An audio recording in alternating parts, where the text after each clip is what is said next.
क्या? मैं तो टैंक हूँ, लेकिन मैं एक हमले में ढेर हो गया। जब मुझे होश आया, तो मैं ये एक पार्किंग लॉट में था, जहाँ कोई नहीं था। एक्चुअली मैं इसका नाम भूल गया हूँ क्योंकि अभी कुछ दिन से एक्सप्लेन नहीं किया हूँ, तो मैं इससे शायद फैटी कहूँगा, चलेगा ना आप लोगों को?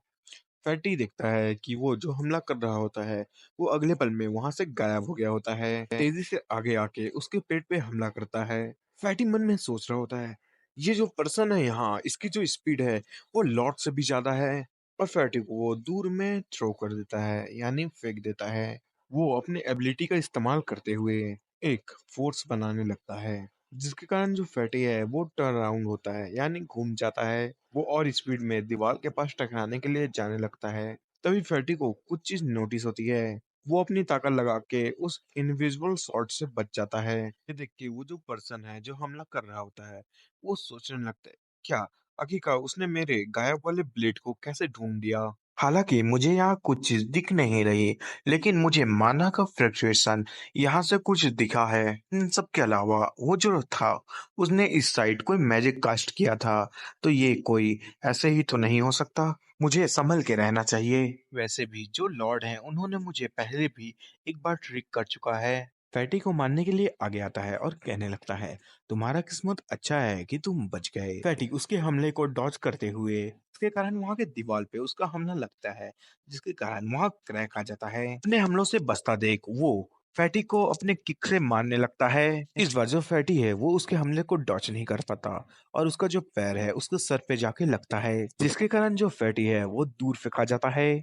वो आगे फेंका रहा होता है, तभी वो जो गायब वाली ब्लेड है वो फैटी के जस्ट पीछे में बन जाती है। फैटी को फील होता है, वो अपने डायरेक्शन को चेंज कर लेता है और वो ऊपर चला जाता है। फैटी सोच रहा होता है, ये बहुत ज्यादा तेज है, मैं इससे बच के अपना हमला तैयार नहीं कर पा रहा। इसकी स्पीड के कारण जो लॉर्ड है उन्होंने कहा है कि मुझे डंजन के बाहर डेमोनिक फॉर्म को नहीं लेना है। जो एनिमी है स्माइल करता है और अपने हमले को आगे भेजता है ऊपर की तरफ। वो जो ब्लेड है पूरी स्पीड में आगे जा रहा होता है। हमें दिखाया जाता है कि वो हमला फैटी के पूरे सेंटर को काट चुका होता है, जिसके कारण वहां एक बहुत बड़ा दरहार और ब्लड का निशान आता है। सर, ब्लड आता है, ब्लड का निशान नहीं। हमें दिखाया जाता है कि जो फैटी है उस हमले से बचने के लिए साइड हुआ रहता है, जिसके कारण सेंटर में ना लग के साइड से लगा होता है, और उसका जो ब्लड है वो फैला होता है और वो नीचे गिरा होता है। ये क्या हो रहा है मेरे साथ?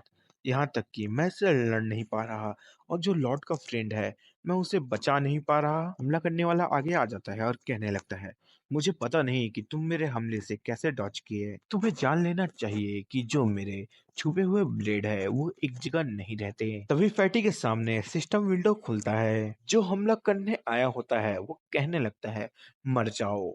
उसका जो इनविजिबल ब्लेड है वो हमला करने के लिए आगे आता है, और जो फैटी का ऑरा है वो निकलने लगता है। फैटी अगले पल में अपने आंखें बंद करता है और मन में कहने लगता है, लॉर्ड मुझे माफ कीजिएगा, आपने जो कहा था वो मैं कर नहीं पाया। जो किलर है वो हैरान होता है और देखता है कि फैटी वहां से गायब हो गया होता है, और वहां पर सिर्फ एक क्रैक होता है। किलर की नजर हमारे एमसी के पास जाती है, जो फैटी को लेके वहां से गायब होके सुओ के पास पहुंच गया होता है। वो घबरा जाता है, उसके पसीने आ रहे होते हैं, और वो मन में सोचने लगता है, क्या तुम मुझसे मजाक कर रहे हो? मेरी स्पीड ज्यादा होने के बाद भी मैं अपने आंखों से इसे देख नहीं पाया कि ये कब यहाँ आया था। हमारा एमसी सुओ को कहने लगता है, हे, ये क्या हुआ तुम्हारे साथ? तुम तो एक टैंक हो ना, तुम्हारे साथ ऐसे हालत कैसे हो गया? सुहो घायल हालत में होता है और कहने लगता है, मैं ठीक हूँ, मैं बस तुम्हारे जो लिटिल ब्रदर है उसकी वजह से मैं अभी जिंदा बचा हूँ। किलर कहने लगता है, क्या ये वो नहीं है जो मेरा दूसरे नंबर का टारगेट है? तुम असलियत में मेरे सामने आ गया, तुमने मेरा टाइम बचा लिया तुम्हें ढूंढने का। हमारा एमसी कहने लगे, "श्श, तू ना अभी अपनी बातें बंद कर, वो भी बकवास वाली। ये तेरा समय नहीं है कि तू बात करे। इन सारी चीजों को सुनने के बाद किलर मन में कहता है, तू कमीना। फैटी का नाम याद आ गया, इसका नाम पांडी है, ठीक है, भूल जाऊंगा तो फैटी ही बोलूंगा। हमारा एमसी कहता है, पांडी तुम एक काम करो, इसे लेके तुम जाओ, मैं तुम दोनों को बाद में हील कर दूंगा। पांडी कहने लगता है, ठीक है लॉर्ड। अगले पल में सू को लेके वो वहां से गायब हो जाता है। किलर है वो बड़ी स्पीड में आगे बढ़ने लगता है, हमारा एमसी के बैक से मारने लगता है और कहने लगता है, तू घमंडी। हमारा एमसी वहां से बड़ी स्पीड में गायब होते हुए कहने लगता है, मैंने तुझे नहीं कहा हुआ था? और हमारा एमसी का जो किक पड़ता है, जिसके कारण जो उसका मुंह है वो देख सकते हो क्या हुआ। किक के बाद वो अपने हाथों से उसे मारता है स्लैप और कहने लगता है, मैंने तुझे कहा है ना कचड़े, तेरे बोलने का अभी समय नहीं आया है। हमारे एमसी के हमले के कारण वो जाके एक दीवार पे टकराता है, जिसके कारण वहां धुआं ही धुआं हो जाता है। वो वहां से उठने की कोशिश करता है, उसके पीछे जो दीवार है उसमें पूरी तरीके से क्रैक आ गया होता है। उसे इतने जोर से ये डैमेज पड़ा होता है, उसके जो दांत है वो निकल चुके होते हैं, उसके जो ब्लड है वो निकलने लगते हैं, यहाँ तक कि जो उसका एक आंख है वो लाल हो गया होता है खून के कारण। वो घबरा जाता है और आगे देखने लगता है और मन में कहता है, आखिरकार ये कौन है? अगर ये रजिस्ट्रेशन के समय अपना लेवल छुपाएगा तो भी। हालांकि मैं इस एरिया के जितने भी पावरफुल लोग हैं, जो कि प्लेयर हैं, उन सब के बारे में मैं जानता हूँ, लेकिन ये ऐसा लगता है कि मुझे सीरियस होना होगा। वो कुछ और सोच पाता उससे पहले जो हमारा एमसी है वहां उसके सामने आ जाता है। उसकी आंखें खुले रहते हैं और वो हमारे एमसी को देखते हुए मन में कहता है, ये कितना तेज है।